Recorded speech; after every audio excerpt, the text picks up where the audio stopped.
دور نو کا چیلنج اور ہمارے نوجوان، مولانا سید ابوالعلا مودودی۔ بسم اللہ الرحمن الرحیم۔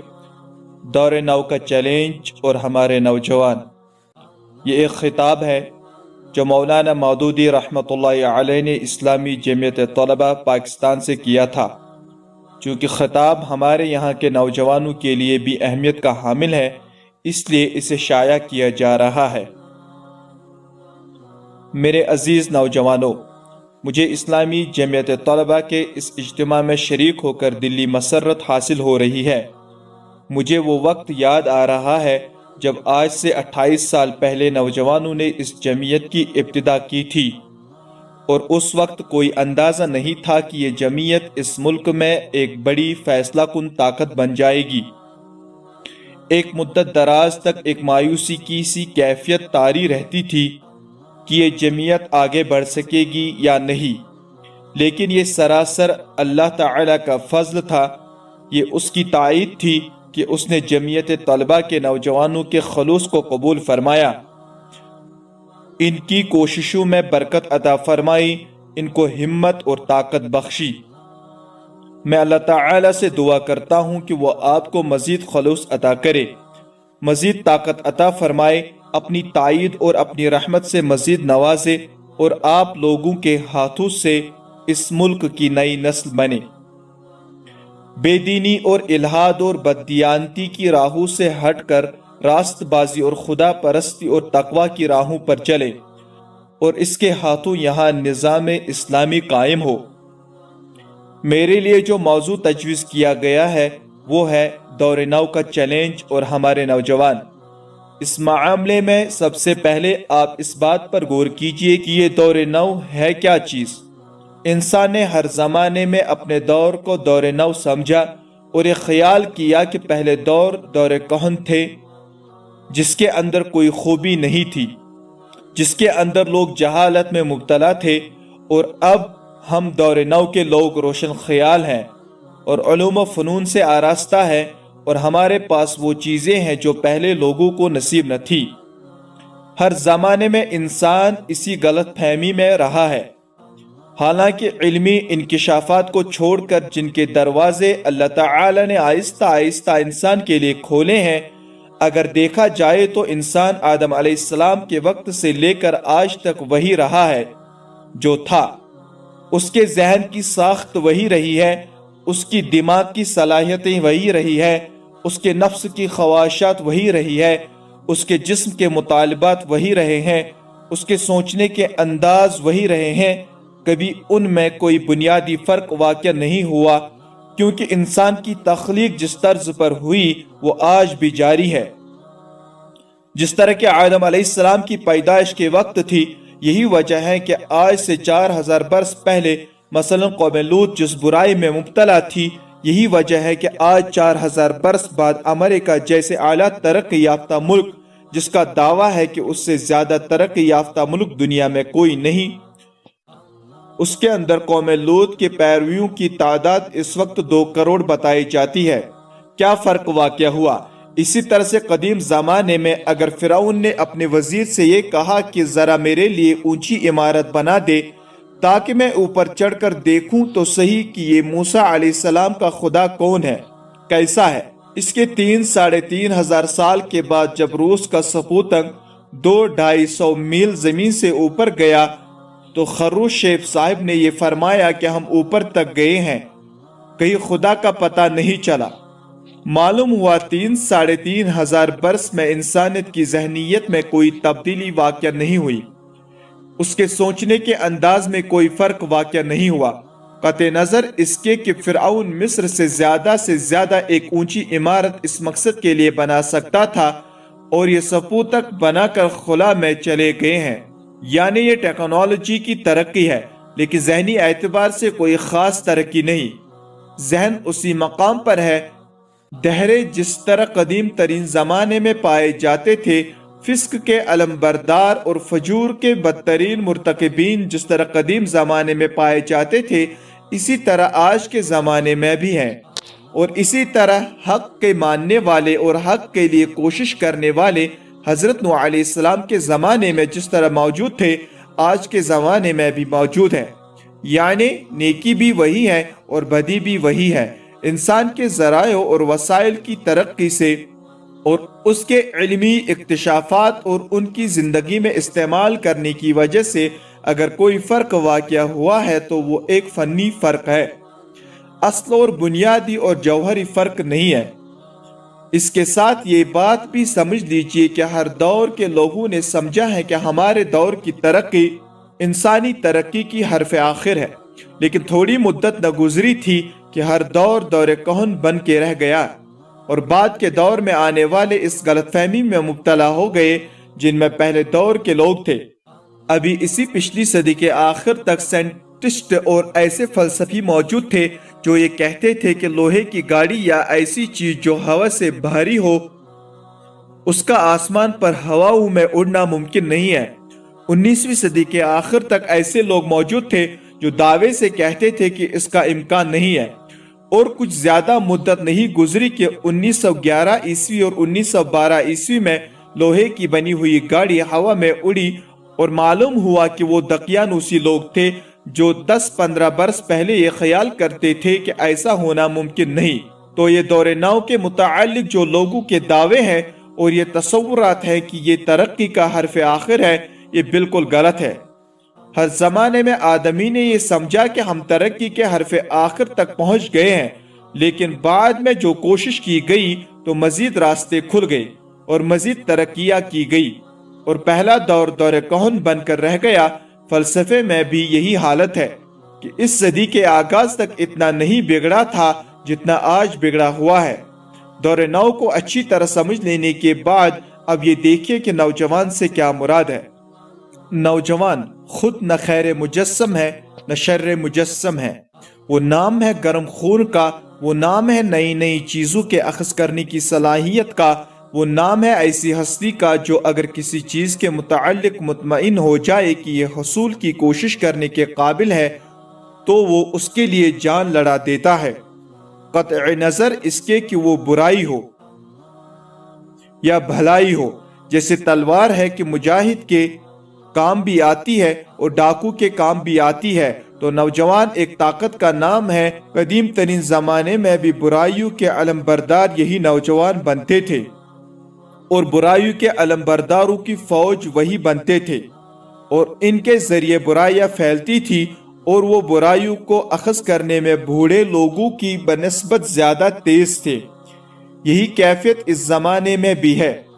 اس زمانے میں جو اخلاقی برائیاں پھیل رہی ہیں ان کو سب سے بڑھ کر یہی نوجوان پھیلا رہے ہیں۔ ان کے اندر انتہا درجے کی بے باکی یہی نوجوان پیدا کر رہے ہیں۔ تو نوجوان کسی خیر مجسم کا نام نہیں ہے، اسی طرح سے نوجوان شر مجسم بھی نہیں ہے۔ اس کے اندر یہ صلاحیت ہے کہ وہ بھلائی کو پہچانے، اور بھلائی کو پہچاننے کے بعد جب اس کو اطمینان ہو جاتا ہے کہ یہ بھلائی ہے تو اس کے لیے جان لڑا دینے میں کوئی تعامل نہیں کرتا۔ مصر کی تہذیب کو دیکھیے۔ حضرت یوسف علیہ السلام کے زمانے میں مصر کی تہذیب کا جو حال تھا وہ آج امریکہ اور یورپ کی تہذیب سے مختلف نہیں تھا، لیکن حضرت یوسف علیہ السلام ایک نوجوان تھے جنہوں نے اپنے اخلاق کی طاقت سے اور اپنے علم کی طاقت سے اور اپنی ذہانت کی طاقت سے اس تہذیب پر ایسی ضرب کاری لگائی کہ آخر کار اس ملک کی باغ دوڑ ان کے ہاتھ میں دے دی گئی۔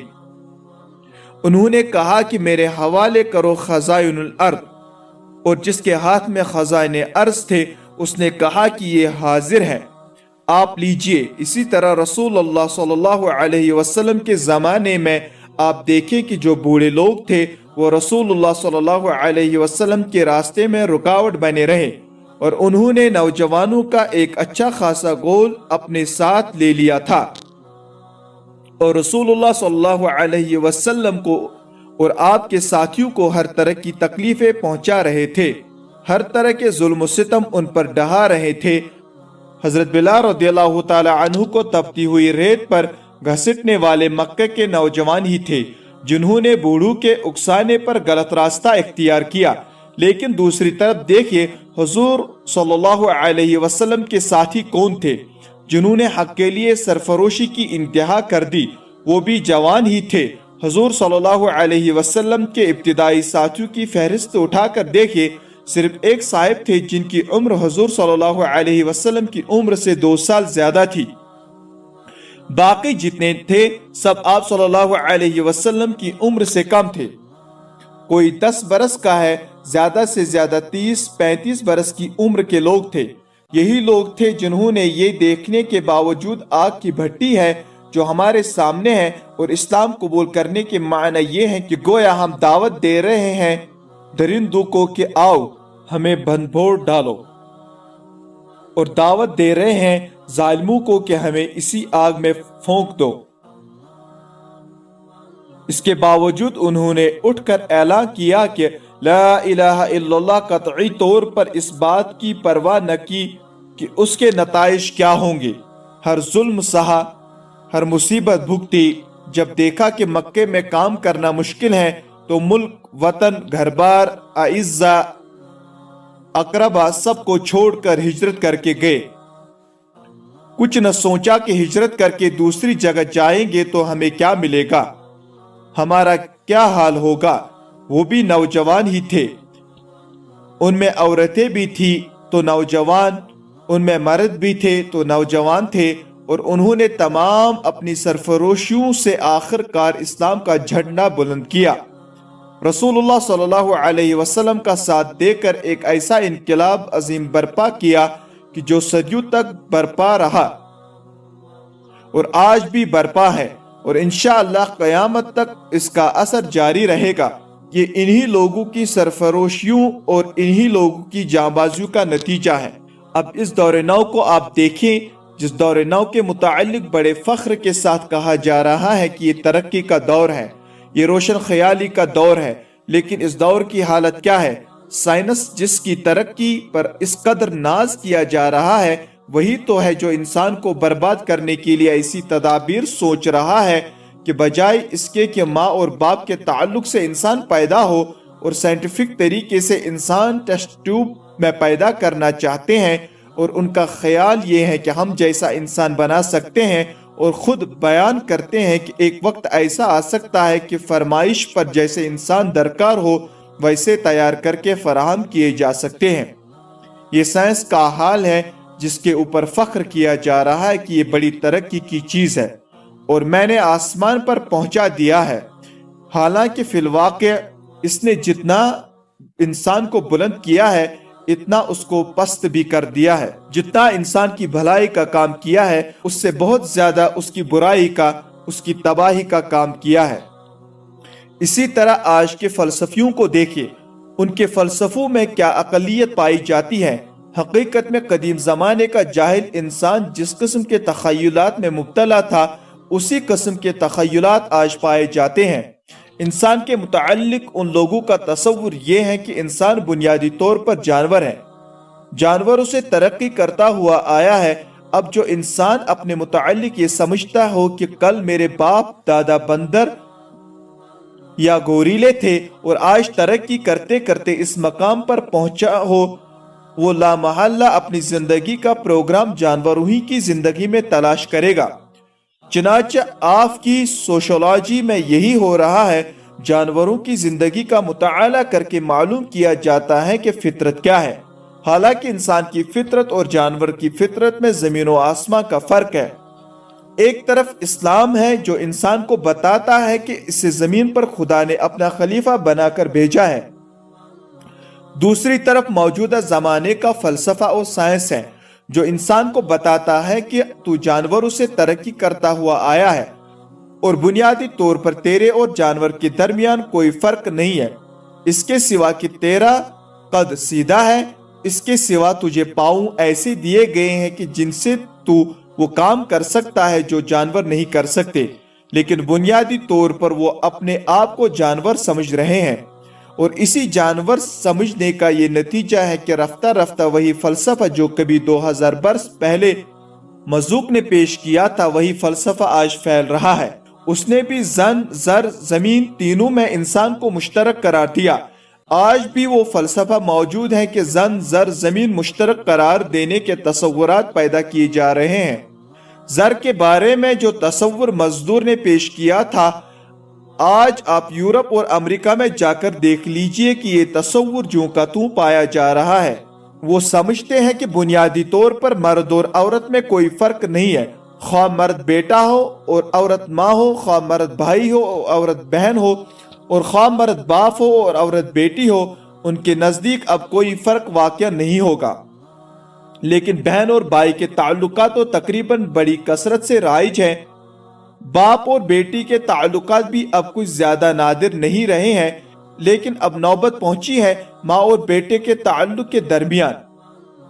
پلے بوائے کو اٹھا کر دیکھیے، اس کے اندر آپ دیکھیں گے کہ کتنے کتنے واقعات صرف ماں اور بیٹے کے تعلقات کے بارے میں آ رہے ہیں۔ اتنی ذلیل سطح تک انسان کو پہنچا دیا گیا ہے جس کا کبھی تصور کرنا شریف آدمی کے لیے ممکن نہیں تھا۔ اس چیز کو آج ہم عملاً پھیلاتے ہوئے دیکھ رہے ہیں۔ ہمارے ملک میں وہ لوگ موجود ہیں جو اس اخلاق کو یہاں درآمد کر رہے ہیں، وہی تمام سوچنے کے انداز یہاں پیدا کر رہے ہیں، اور ان کی پیدا کی ہوئی اخلاقی برائیاں اسی راستے پر جا رہی ہیں جس راستے پر امریکہ اور یورپ میں جا رہی ہیں۔ اگر اس رفتار کو روکنے کی کوشش نہ کی گئی، اس اخلاقی تصور کو بدلا نہ گیا، تو کچھ بعید نہیں کہ آپ اپنی آنکھوں سے اس ملک میں ان لوگوں کی وہی حرکتیں کرتے دیکھیں جو امریکہ اور یورپ میں اب ہو رہی ہے۔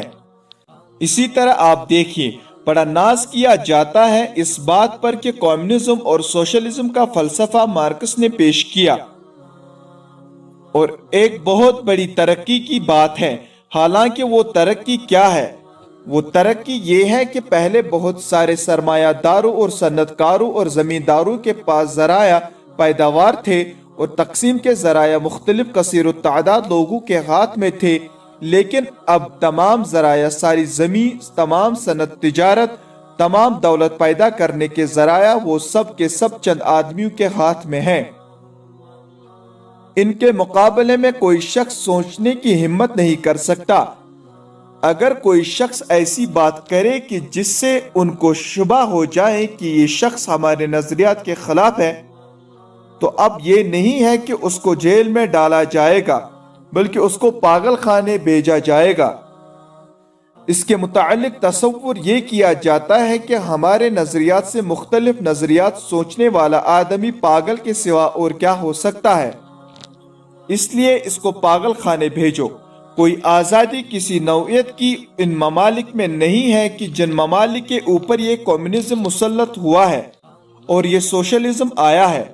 سوشلزم اور کمیونزم میں اس کے سوا کوئی فرق نہیں ہے کہ ایک زبردستی ایک کام کرتا ہے اور دوسرا دعویٰ کرتا ہے کہ ہم جمہوریت کے راستے سے آئیں گے، لیکن مقصود دونوں کا ایک ہے، اور وہ یہ ہے کہ ذرائع پیداوار کو حکومت کی ملکیت میں دے دیا جائے اور وہی تقسیم کرنے والی ہو، اور ظاہر بات ہے کہ حکومت کی ملکیت میں دے دیا جائے اور وہی تقسیم کرنے والی ہو، اور ظاہر بات ہے کہ حکومت کانسٹیبلوں کا نام نہیں ہے۔